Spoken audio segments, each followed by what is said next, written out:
वो तख्त हुकूमत पे बैठते थे और उनका तख्त को सोने जबरजद का नहीं था, मस्जिद नबवी की चटाई थी और सारा दिन वहां बैठ के लोगों की बातें सुनते।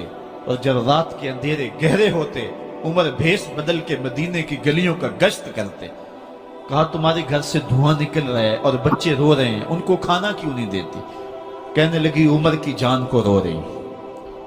उमर के पांव तले से जमीन निकल गई। कहा क्या हुआ? कहा 3 दिन से हमारे यहाँ खाने के लिए कुछ नहीं है। रोजाना बच्चे रोते हैं और मैं हंडिया के अंदर पत्थर डाल करके नीचे से आग डालती रहती हूँ कि बच्चे इंतजार कर करके सो जाएंगे। कम वक्त सो भी नहीं रहे और वो पत्थर पकेंगे भी क्या, और मैं उमर की जान को रो रही हूँ। हजरत उमर का कलेजा दहलने लगा। फौरन पलटे वापस बैतुल माल में आए, घी का एक कनस्तर लिया, आटे की बोरी ली, मिर्च मसाला जात बहुत कुछ उठाया, अपने कंधे पे रखा, बोरी अपनी कमर पे ला दी। उमर बैतुल माल से निकले तो आपके खादम असलम ने देख लिया, आगे बढ़ा, कहा मेरे आका मैं उठाता हूं। उमर की आंखों में आंसू है। कहा असलम कयामत के दिन मेरा बोझ उठा लोगे? कहा कयामत के दिन तो अपना अपना बोझ उठाना पड़ेगा। कहा उमर को आज अपना ही उठाने दो। हजरत उमर वो घी का कनस्तर और वो आटे की बोरी सर पे उठाए हैं और उस खातून के घर जाते हैं और दस्तक देते हैं। वो जब देखती है उसकी जान में जान आ जाती है। कहा जल्दी जल्दी आटा गूंदो, और उमर सब्जी काटने लग जाते हैं। हजरत उमर रदी अल्लाह ताला अन्हो सब्जी तैयार कर देते, उधर आटा गूंद जाता है और फिर ऊपर चूल्हा रखा जाता है, चूल्हे के अंदर आग रखी जाती है, वो खाना पकाने लगती है, आग बुझती है। तारीख ने लिखा है आग बुझने लगती है, उमर झुक करके फूंके मारता है। उमर झुक झुक के फूंके मारता है। खाना पक गया और बच्चों के सामने खाना रख दिया, बच्चे खा रहे हैं। अब बच्चे रो रो के निढाल हो चुके थे। हजरत उमर अपने हाथों को और अपने घुटनों को और अपने पांव को जमीन पे लगा के, जिस तरह बकरी का बच्चा चलता है वेड़े के अंदर, कभी इधर चलते हैं कभी इधर चलते हैं, ताकि बच्चे मुझे देख के खुश हों और दिल में कहते उमर जितना रुलाया है अब इतना हंसाना भी पड़ेगा।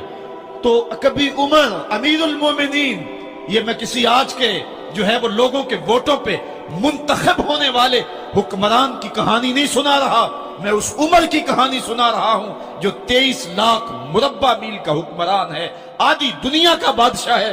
हजरत उमर जो है जिस तरह बकरी का बच्चा चलता है, इस तरह अपने हाथ और अपने घुटने जमीन पे टेक करके जो है वो इस तरह चलते हैं।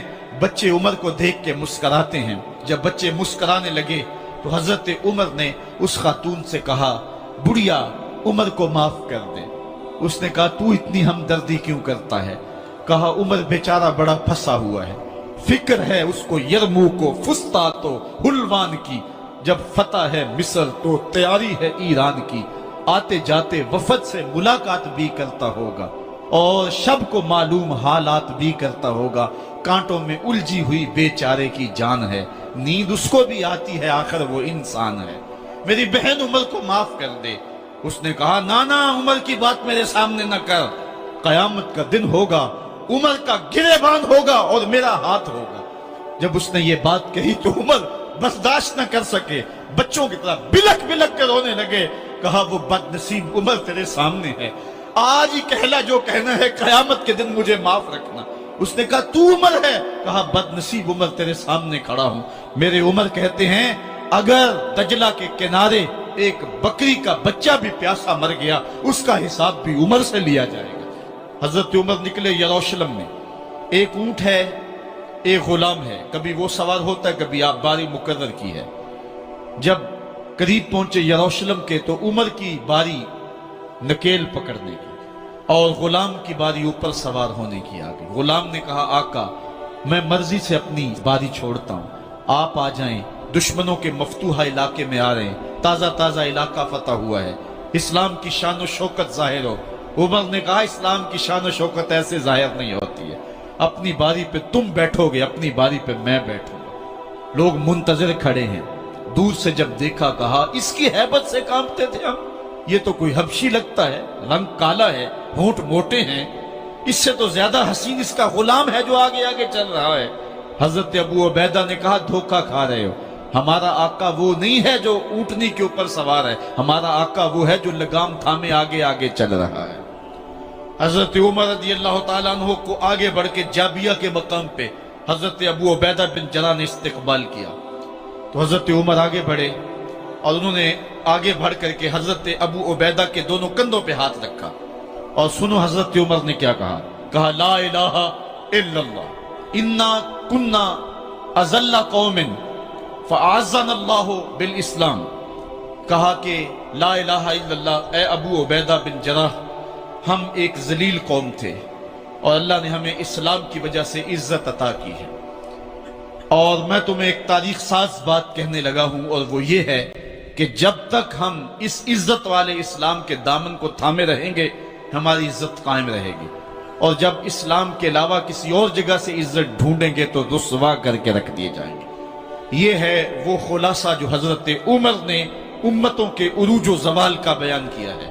اس امت کو جو خیرات ملی ہے تخت و تاج کی، وہ پینٹاگون سے نہیں ملی، وہ واشنگٹن سے نہیں ملی، وہ وائٹ ہاؤس سے نہیں ملی، وہ محمد عربی کے جوڑوں کا صدقہ ملی ہے۔ اس لیے جب ہم نے اسلام سے انحراف کیا، پاکستان حاصل کیا گیا تھا۔ پاکستان کا مطلب کیا؟ لا الہ الا اللہ۔ ہم نے اس نعرے کو چھوڑ دیا ہوا ہے، ہم نے انحراف کر دیا ہے۔ آج ہماری نظریں مغرب کی طرف لگی ہے کہ تخت و تاج اس سے نصیب ہوتے ہیں، اور دنیا کے اوپر ہم رسوا ہو کے رہ گئے۔ ہماری پستی، ہماری زبوحالی، ہماری ذلت کا سبب یہ ہے کہ جس جگہ سے ہمیں عزت ملی تھی ہم نے وہ مرکز ہی چھوڑ دیا ہے۔ اس مرکز حیات کو، اس مرکز زندگی کو، اس مرکز عزت کو ہم نے چھوڑ دیا ہے، اور دنیا کے اوپر ہم رسوا ہو رہے ہیں۔ انہی حضرت عمر کی کہانی ہے۔ وادی تہامہ سے گزر رہے تھے کہ بچوں کی طرح بلک بلک کے رونے لگے۔ کہا عمر جوان آدمی ہو اور بچوں کی طرح بلک کے رو رہے ہو؟ کہا تم نہیں جانتے، مجھے بچپن کی کہانی یاد آ گئی۔ کہا کیا کہانی ہے؟ کہا یہی عرض تہامہ تھی، میرے باپ خطاب نے مجھے 5 اونٹ دیے تھے، کہا انہیں لائن میں کھڑا کرو سیدھا۔ میں آگے والا سیدھا کرتا تھا، پیچھے والا ٹیڑھا ہو جاتا، پیچھے والا سیدھا کرتا، آگے والا ٹیڑھا ہو جاتا۔ میرے باپ خطاب نے مجھے بڑا مارا۔ کہا ایک عرب کے بیٹے ہو کہ تم سے 5 اونٹ لائن میں کھڑے نہیں ہوتے؟ کہا ایک زمانہ عمر پہ وہ تھا کہ اس سے 5 اونٹ لائن میں کھڑے نہیں ہوتے تھے، اور آج شرق سے لے کر غرب تک 23 لاکھ مربع میل کی حکمرانی اور انسان بھی لائن میں کھڑے ہیں۔ یہ محمد عربی کے جوڑوں کا صدقہ نہیں ہے تو اور کیا ہے؟